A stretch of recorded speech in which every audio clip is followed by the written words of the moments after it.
আবার একটা মে মাস, বাংলার আকাশে ফের দুর্যোগের ঘনঘটা, ধেয়ে আসছে আরও একটি ঘূর্ণিঝড়। আয়লা আমফানের পর এবার রেমাল। আবহাওয়া দপ্তর সূত্রে খবর, বঙ্গোপসাগরে তৈরি হওয়া নিম্নচাপ এই মুহূর্তে গভীর নিম্নচাপে পরিণত হয়েছে। আবহবিদদের অনুমান, আগামী শনিবার অতি গভীর নিম্নচাপে পরিণত হবে সেটি। রবিবার সকালে পরিণত হবে শক্তিশালী ঘূর্ণিঝড়ে এবং অগ্রসর হবে উত্তরের দিকে। রবিবার মধ্যরাতে বাংলাদেশ উপকূলে রেমালের ল্যান্ডফল হতে পারে বলে পূর্বাভাস। ঘূর্ণিঝড়ের গতিবেগ হতে পারে 100 কিলোমিটারেরও বেশি। ওটা হিট করার সম্ভাবনাটা হচ্ছে যে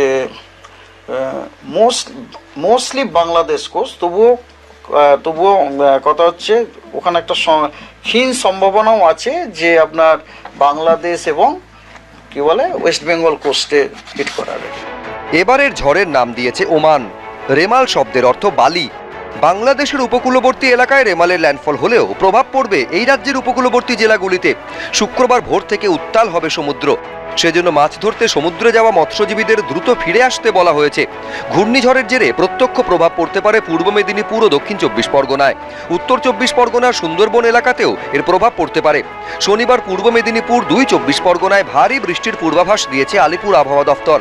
বৃষ্টির সঙ্গে 40 থেকে 50 কিলোমিটার বেগে ঝোড়ো হাওয়া বইতে পারে।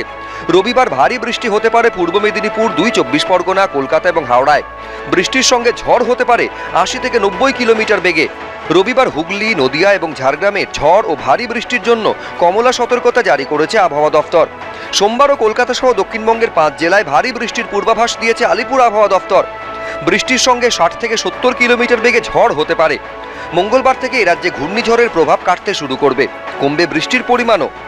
কলকাতা এবং হাওড়া 26 তারিখে আপনার অরেঞ্জ ওয়ার্নিং দেওয়া হয়েছে, বুঝলেন। এবং সেদিনে আপনার থান্ডারস্টর্ম উইথ লাইটনিং এবং gusty wind 70 to 80 kilometre per hour গতিবেগে সতর্কবার্তা দেওয়া হয়েছে। এবং ওই দিনে কিন্তু কলকাতায় হেভি টু ভেরি হেভি রেনের সম্ভাবনা আছে। 2009 সালের 25শে মে সুন্দরবনে ছোবল মারে আয়লা।